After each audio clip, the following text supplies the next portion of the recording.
आज जिस वक्त मैं ये वीडियो रिकॉर्ड कर रहा हूँ, अभी नीट के लिए 81 डेज़ बचे हैं और कल सिर्फ 80 दिन बचेंगे।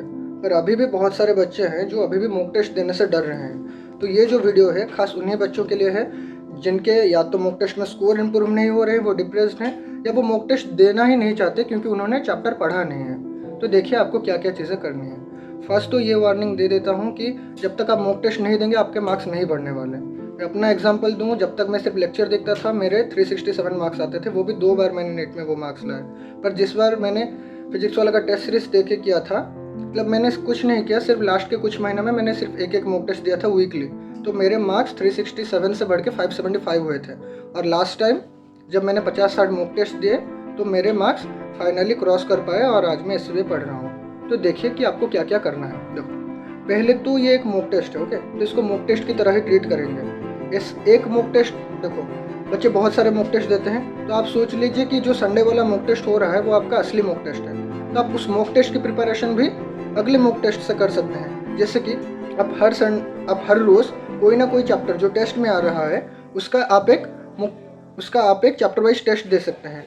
और नीट प्रेप पे आपको बहुत सारे chapter wise test freely available होते हैं। आप वो टेस्ट देंगे और उसके बाद आप वो 15-20 तरीके के क्वेश्चन सीख जाएंगे और 7 दिन में आप वो 7 चैप्टर प्रिपेयर कर लेंगे जो टेस्ट में आता है।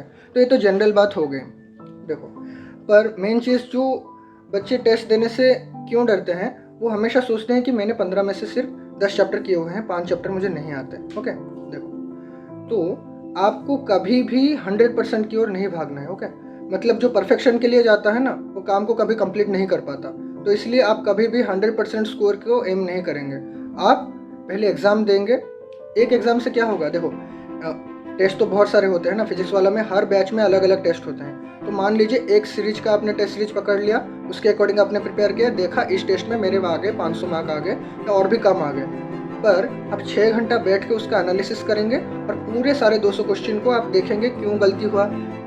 मतलब आप खुद को दोष नहीं देंगे कि मार्क्स कम हो गए, आप देखेंगे कि किस चीज़ को दोष देना है। मतलब आपने पढ़े हुए थे फिर भूल गए, या टीचर ने ही नहीं पढ़ाया, या वो एनसीईआरटी में है ही नहीं तो वो क्वेश्चन बाउंसर है। तो अब वो चीज़ों का लिस्ट बनाएंगे। ऐसा नहीं कि मार्क्स खत्म हो गए तो दुखी हो गए बैठ गए। तो देखो आपको कौन कौन से टेस्ट सीरीज अटेम्प्ट करने हैं। मैं बहुत सारे टेस्ट सीरीज का नाम नहीं लूँगा, ना ही ये किसी का प्रमोशन हो रहा है। देखो मैंने क्या क्या दिया था। एक तो मैं फिजिक्स वाला का टेस्ट हर संडे को देता था, तो उसके अकॉर्डिंग मैं प्रिपेयर करता था। उसके साथ साथ मैंने एक नीट प्रेप का टेस्ट सीरीज ज्वाइन किया था और साथ ही साथ मैं नीट प्रेप का रोज़ एक चैप्टर वाइज टेस्ट देता था। मतलब फिजिक्स वाला के टेस्ट के प्रिपेयर करने के लिए मैं नीट प्रेप का चैप्टर वाइज टेस्ट देता था। और नीट प्रेप में बहुत और तीसरी चीज़ है जो आपको मस्ट करनी है, प्रीवियस ईयर क्वेश्चन को अटेम्प्ट करना है टेस्ट की तरह। मतलब आप पीछे से शुरू करेंगे। जैसे 2022 में नीट प्रेप पे 3 पेपर हैं, एक फॉरेन का पेपर और जो 2 नीट के पेपर हुए थे, वो 20 में 21 में भी 2 बार हुआ था, 20 में 1 बार, 19 में और 16 में 2 बार। ऐसा पीछे से करते हुए जाएंगे और सारे PYQ को आपको टेस्ट की तरह अटेम्प्ट करना है। और ये तो 2 चीज़ें होंगी। थर्ड, अगर आप करना चाहते हैं इसके बाद भी, तो आपको टेलीग्राम पे बहुत सारे ग्रुप मिल जाएंगे। तो मैंने आकाश के जो NBTS होते हैं, NCERT बेस्ड टेस्ट सीरीज, वो दिया था, वो आपको टेलीग्राम पे मिल जाएगा, वो कर सकते हैं। और इतना बहुत सफिशेंट होता है। आप संडे को एक टेस्ट ज़रूर देंगे, उसके साथ आप थर्सडे को या फ्राइडे को कोई भी दिन ढूंढ के ये टेस्ट दे सकते हैं। पर टेस्ट देने से ज़्यादा ज़रूरी है टेस्ट के बाद आपको उसका एनालिसिस करना है। और हमेशा आप NCERT बेस्ड टेस्ट दीजिए, वरना आप जान ही नहीं पाएंगे कि अगर कोई टेस्ट सीरीज है वो सिर्फ प्रीवियस ईयर के क्वेश्चन को छाप रहा है तो वो काम नहीं आएगा। पर अगर कोई असली में NCERT से क्वेश्चन बना के दे रहा है ना, वो आपको काम आएगा।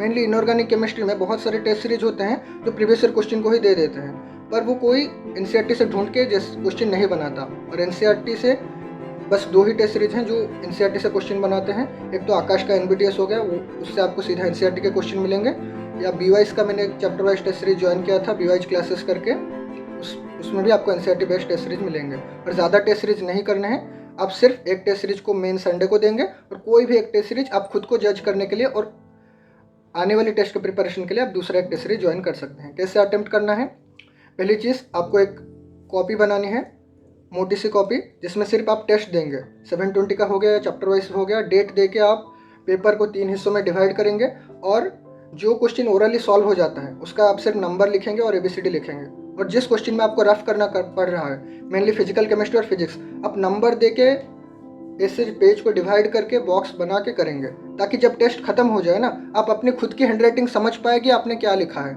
ऐसा नहीं कि टेस्ट खत्म हो गया, टेस्ट पेपर को भी फेंक दिया और नोटबुक को भी फेंक लिया। अगर आप मोबाइल से टेस्ट दे रहे हैं, जैसा मैं देता था, तो आप मोबाइल पे टेस्ट ऑन करेंगे, OMR शीट के 50-60 प्रिंट अपने पास रखेंगे, OMR पे लिखेंगे कि ये कौन सा टेस्ट सीरीज का है और कौन सा टेस्ट है, डेट देंगे, और इस दूसरी ओर एक रफ नोटबुक लेंगे और नंबर देके क्वेश्चन को सॉल्व करेंगे, ताकि एग्जाम के बाद आप उसका एनालिसिस कर पाएँ। OMR शीट सिर्फ भरने के लिए है कि आप टाइम मैनेज कर पाते हैं या नहीं, वो OMR शीट को दोबारा नहीं देखना। ओके, तो पर रफ नोटबुक में आपको नंबर देके करना है, ताकि टेस्ट के बाद आप उसका एनालिसिस कर पाएँ। ये तो हो गया टेस्ट देने के बाद। और देखो, बहुत सारे बच्चे होते हैं जो टेस्ट के बाद रिजल्ट देख लेते हैं पर उसका एनालिसिस नहीं करते, सिर्फ देखते हैं कितने मार्क्स आए हैं। पर देखो, 3 घंटे का टेस्ट का एनालिसिस करने के लिए ना आपको पूरे 6 घंटे लगेंगे। ये मतलब कोई दोहराए वाली बात नहीं है। कोई भी बोलता है कि मुझे नहीं लगते, उसने ऑलरेडी बहुत सारे टेस्ट दे रखे हैं। पर अगर आप शुरुआती दौर में हैं तो आपको एक टेस्ट का एनालिसिस में 6-6 घंटे लग जाते हैं। ओके, देखो, और कुछ चीज़ें हैं जो आपको बहुत ज़्यादा ध्यान रखनी है और जो आपका डर ख़त्म करेगा। एक तो है, आपको शेड्यूल के अकॉर्डिंग टेस्ट देना है। अगर इस संडे को टेस्ट हो रहा है ना, आप ऐसा नहीं करेंगे कि मैं मंडे को दे दूंगा। आपको एक डेडलाइन सेट करनी है। आप 2 से 5 के बीच देंगे, और ज़्यादा से ज़्यादा देर भी हो जाए ना, आपको दिमाग में रखना है आज का दिन ख़त्म होने से पहले मुझे टेस्ट ख़त्म करना है। तो मतलब पढ़ेंगे, अगर कहीं आप चले गए थे तो आने के बाद भी पढ़ेंगे, और जब 9 बज जाए रात के, तब भी रात 12 बजे ख़त्म होने से पहले आपको टेस्ट देना है। दूसरी बात, आप दिन में सोने की हैबिट बंद करेंगे। अब कभी भी दिन में 2 से 6 के बीच नहीं सोएंगे, क्योंकि नीट का एग्ज़ाम उसी टाइम पे होता है और आपकी प्रोडक्टिविटी घट सकती है। तो आपको दिन के 10 बजे तक सोना है, सो जाइए, पर दिन के 2 से 5 के बीच नहीं सोएंगे। ओके, तीसरी बात, आपको जब एग्ज़ाम पास आ चुका है, ओके, बस 2 महीने बचे हैं, 80 दिन बचे हैं, तो आपको ऑफलाइन टेस्ट देने की आदत डालनी होगी। देखो, बहुत सारे टाउन होते हैं, जैसे मेरा टाउन था, वहाँ पर कोई ऑफलाइन सेंटर नहीं था। अब क्या करेंगे, फिजिक्स वाला का या आकाश का जो टेलीग्राम पे मिलता है, अब जाएंगे, उसका प्रिंट निकलवा लेंगे। देखो, प्रिंट निकालने में एक पेपर का 40-50 रुपये भी चले जाते हैं, वो जायज़ है। ओके, तो आप प्रिंट निकालेंगे, भाई को बोलेंगे टाइमर ऑन करें, या आप जैसे भी टाइमर ऑन करते हैं करेंगे, और क्वेश्चन सॉल्व करना शुरू करेंगे, पूरा टेस्ट की तरह देंगे। उसके बाद मम्मी पापा भाई बहन जिसको भी OMR चेक करने के लिए देना है दे देंगे।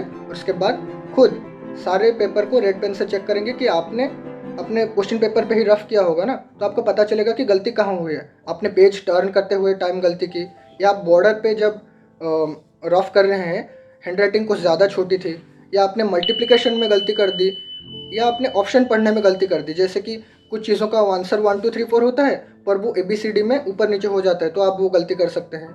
या आप मतलब केमिस्ट्री में हुआ तो R की वैल्यू गलत डाल सकते हैं, या क्वेश्चन में 9.8 दिया है, आप उसकी जगह 10 यूज़ करने की आदत है, आपने 10 यूज़ कर लिया।